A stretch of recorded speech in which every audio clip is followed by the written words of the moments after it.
Good afternoon, Scott Baker. And I got to tell you, before we even do the Hmm. introductions, I'm having trouble with this one. I just, it eats at me. It really does.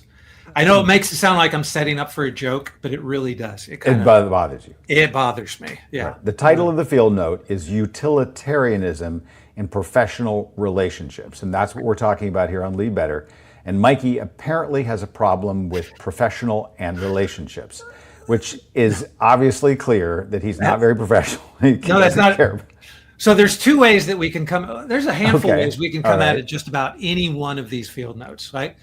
Is it, and so every time I open it up, I'm wondering, is this written from the leader's point of view? Is Mm-hmm. this written from a leading down point of view, or is it written Mm-hmm. from a leading up point of view? Right. Mm-hmm. And this is more of a peer related. I'm the leader. I'm not the one who's got the problem with utilitarianism or is utilitarian, whether or not it's a problem or not. But I am dealing with someone who is relationally oriented as a utilitarian. And as a result of that, how do we fix the disruptive nature of a certain number of utilitarians being in every organization, right? Yeah. So that's the approach. Like, it's not written from an awareness point of view, saying, how do you teach a utilitarian that they're being utilitarian and wake them Which up? actually, the field note says you're not going to have very much luck with that. Right. So that's part of my problem with this, right? And we'll get it to the end, or maybe we'll end up talking about it right now. But it feels a little bit like a hopeless recommendation that Oh, there's so not is much you that can do. is that the part that's really eating at you in this Yes. whole thing? Yes. Is that there are these utilitarian people and there's nothing you can do about it. I feel like I've been put on this earth to make people and situations better, right? But now you're Yes. presenting me with this cohort of people that the only way to deal with them, and then we get to it and it's like the only way to deal with them, I don't even want to say it yet, right? We'll get to it at the end. But Okay. it's awful. It's awful. The last sentence just sends me over the edge. All right. All right. Well, that's a good setup. Now, Yeah.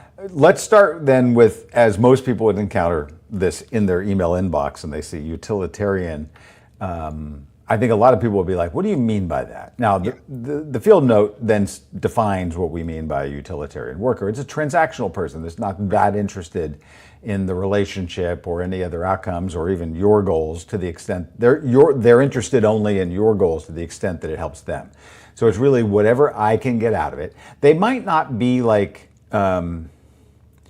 they might not be bombastic about it. That's part of the weirdity here. They are very utilitarian, but they might not even fully realize what's going on in this. But that's how they're defining it.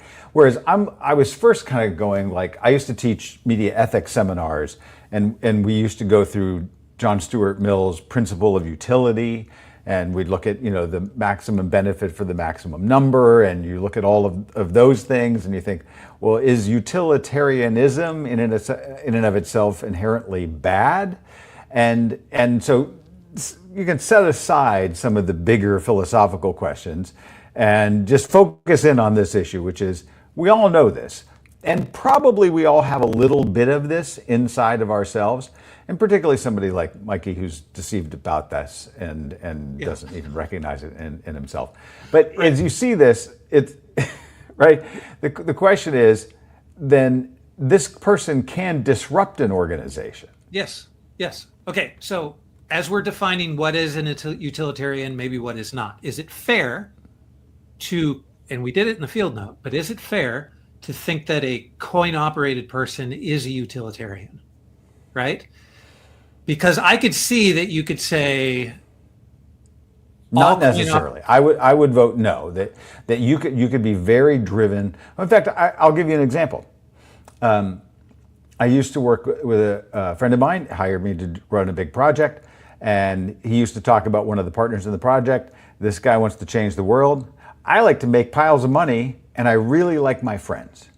And 15 years later, in fact, that project launched 15 years ago this month, he still works with like 100 of those people, makes a pile of money, just sold his company for I'm going to guess 9 figures, and still hangs out with all of those people all the time, and made a lot of them very wealthy, right? Right. So he was able to be very sort of coin operated in the sense that he was like very clear. It's like, I'm not trying to achieve some sense of sort of work nirvana. I don't have some mystical guru I'm following into some productivity matrix, but I do really like my friends, and I want to make sure that everybody does well in this. That's different than the definition in our field note of a utilitarian mercenary, Right. who really doesn't care about other people, but even worse, pretends to care about other people. Now that makes it really sinister, right? And when we're defining those kinds of utilitarians who are completely aware of what they're doing, and they know what they're doing, and they're pretending to be relational, and they're pretending, they might get into our admired leadership platform specifically to use all of our behaviors as tactics, right? Yes, correct. And I used to think, oh, that's not really that. My first week with this firm, I thought, is that really that big of a deal? It's a cardinal sin, right? To use our behaviors as tactics is the opposite reason of why we even develop them. We want to make the world a better place. And so we want people to be better. And so if all you're doing is using these things as tactics, eventually it'll be seen through. Eventually people will recognize you as the shill that you're being for just being this kind of a tactic-driven person.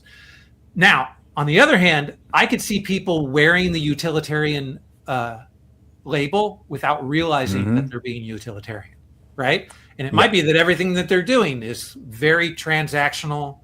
They might demonstrate some relationship behaviors in such a way that they've learned that that's the relational way to be, even though it doesn't really feel, they don't get any kind of feeling.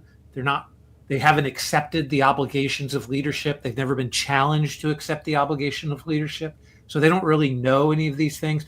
Those people who are just kind of going through the motions, and they become utilitarian because of the mimetic value of their decision making matrix. They just end up being utilitarian because that's the way that they feel like everyone else. I have hope for those people, right? That you can confront them in such a way that they're not utilitarian. And that's why the end of the field note bothers me. It's like, maybe we should split these kinds of utilitarians into aware and unaware. Well, I do think that the end of the field note probably does bother you, but I think the middle of the field note, and I don't know that I've done this in any of the 50 or so conversations that you and I have had like this so far in this new Substack version that we're also doing in multiple platforms and into the Lead Better podcast. Conversation number 50, by the way, as well. Yes, so, okay, there we go. Just to briefly celebrate that. For Wednesday, the 13th of August, 2025. Yeah. So I very rarely have read from a field note in any of these sort of engagements. But as I read, I won't be able to watch your face. But wait, I've actually positioned this so that I can see your face. Okay. So I want to. This might be as I read. Will we be able to watch Mikey's internal dialogue happening? Right. If you have a colleague who operates from a utilitarian approach, you know how disappointing their attitude and poor attempt to mask it can be. Yeah. The more you care about people and relationships, the harder it is to accept this attitude. Yeah. If you to make matters worse. Now, I knew you were to make matters worse. When these self-interested parties are largely compensation or reward-oriented, their actions can become obnoxious to others. Yes. Yeah. Their coin-operated mentality makes everything they do about what they can get paid. This destroys the goodwill others need to support, help, and collaborate with them. Right. And yet, in the noble person that Mikey Ames is, you're still wanting to hang on to a way of thinking, I can help this person. I can change this person. And I don't like the advice this field note is giving me about how I go about that. No, I don't.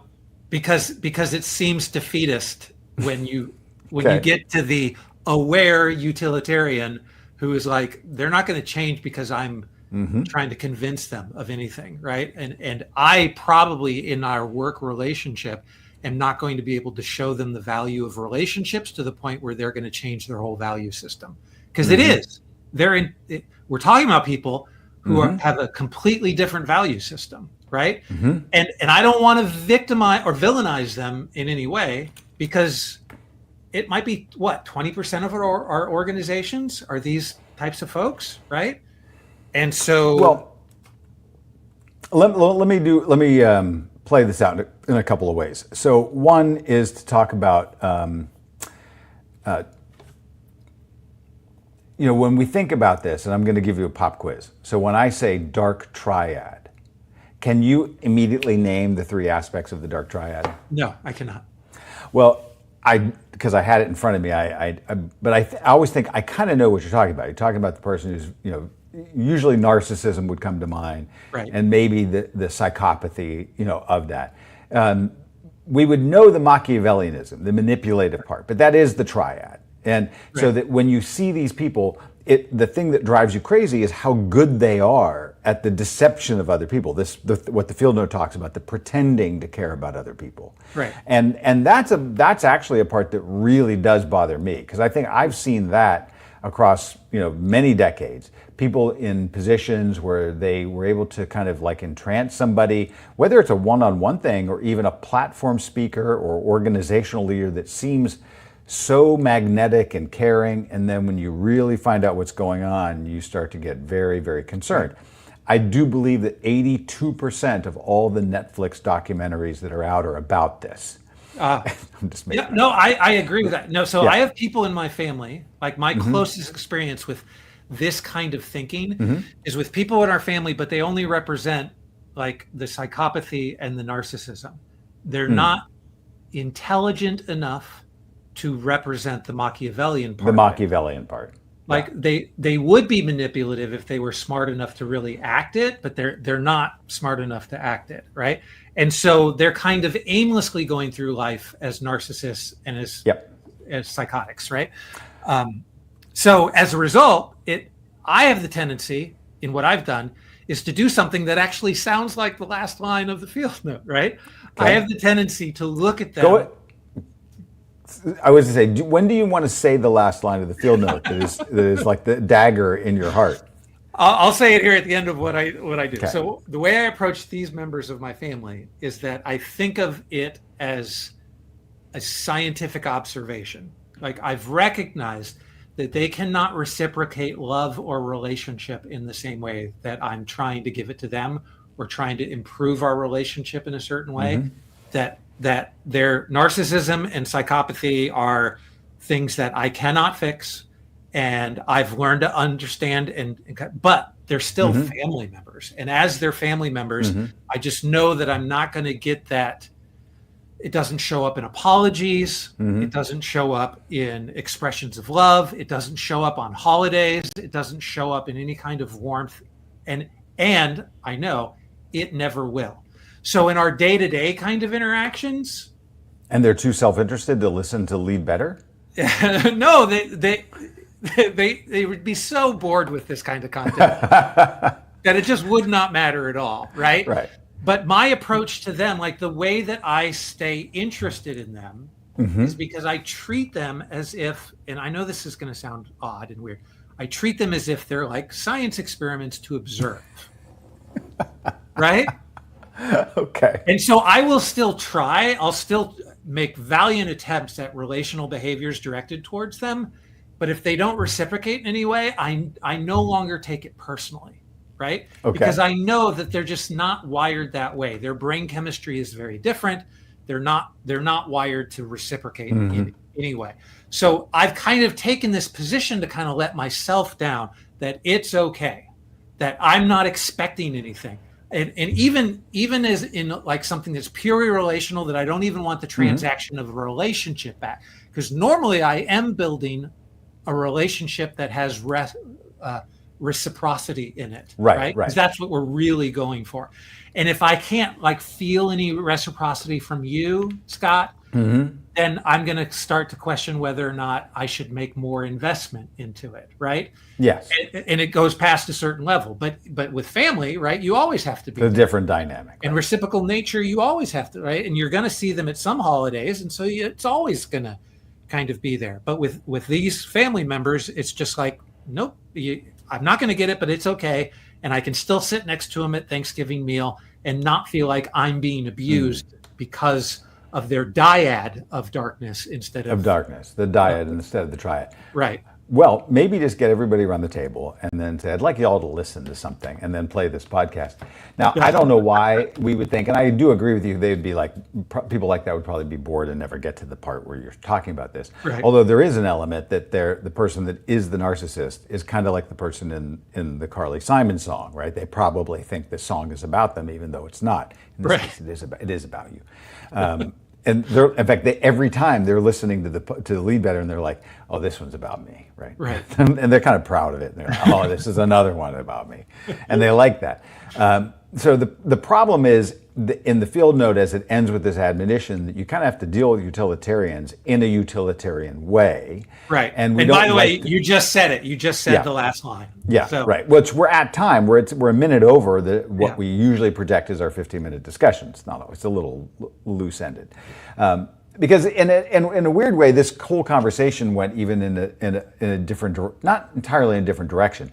But I was sort of going to try to talk about, and we won't even have time, maybe we can get back to it later, is where do you cross the line from the nature of human cooperation? Like, where did we go from as differing ourselves from other animals and as Homo sapiens that we would work in groups and in small groups where you had family units and communal units and you would have 150 people that knew each other, and so you were looking out for you and your family, but you had to cooperate with this person and that other person and that group of people because you all were beset by every problem in the world, and so existence was always a major challenge for everybody all the time.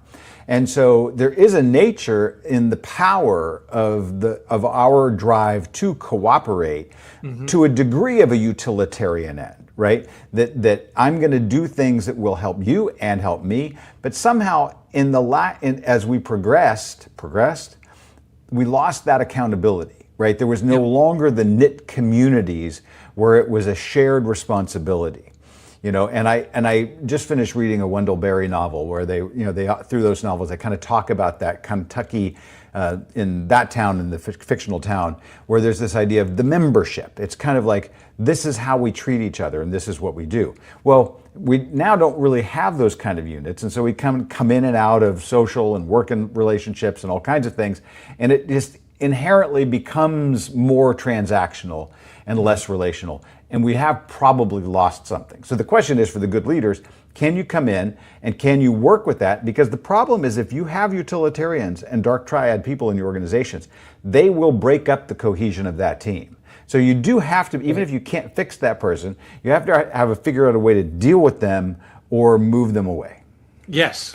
And there's only so many like non-violent people you need in a community that kind of holds back the warmongering of like our early tribal days. Like, if you have just a couple of people that are committed to nonviolence, it'll really turn the tide.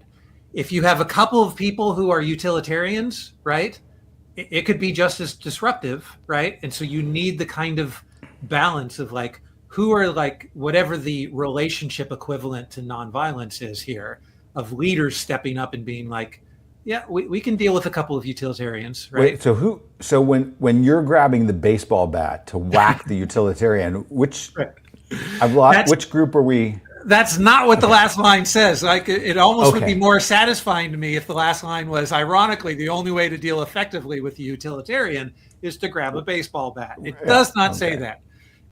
But the fact that it says to act in kind, it just kind of was like, oh, is this a defeatist thing? But I also find myself also practicing those type of things anyway.